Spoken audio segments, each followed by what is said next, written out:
ব্লগটা শেষ পর্যন্ত আর হয়ে ওঠেনি। সারা রাত না ঘুমিয়ে সবাই খুব ক্লান্ত। তারপর সকালবেলা ঘুম থেকে উঠতে ব্রেকফাস্ট করবো বলে বেরিয়ে পড়েছিলাম। তো বোন সানগ্লাস কিনবে বলে দেখছিল। সেদিন ছিল 26শে জানুয়ারি।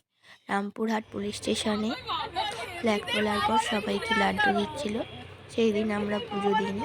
সারাদিন কী করব, সবাই মিলে একটা মারুতি ভ্যান ঠিক করে নলহাটি মন্দিরে যাওয়ার প্ল্যান করলো। আবার সেজেগুড়ে বেরিয়ে গাড়ি ওঠার আগে এক জায়গায় প্রসাদ দিচ্ছিল। ওটা খেয়ে গাড়ি করে রওনা দিলাম নলহাটি মন্দিরের উদ্দেশ্যে।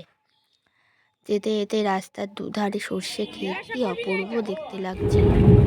দেখতে দেখতে পৌঁছে গেলাম নলহাটি মন্দিরে।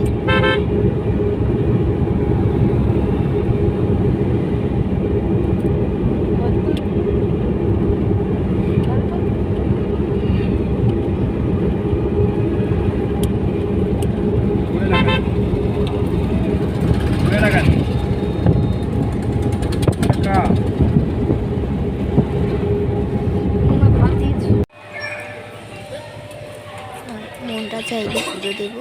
ডালা কিনে পুজো দিলাম সবাই। একদম কাছ থেকে মা নলেটেশ্বরী মাকে দেখলাম। তারপর কিছু ফটো তুলে আবার হোটেলে চলে এলাম।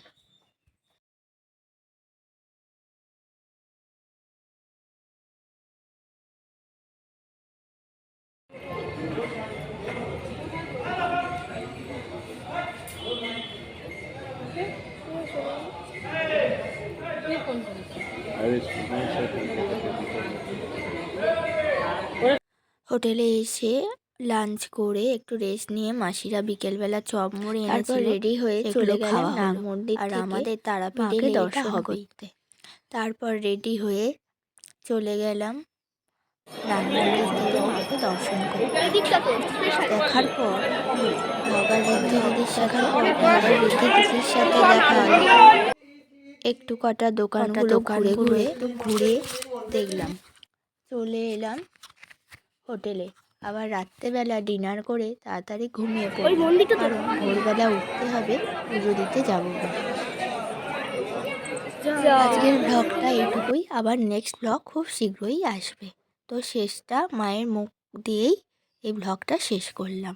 খুব ভালো থেকো, সুস্থ থেকো, টাটা।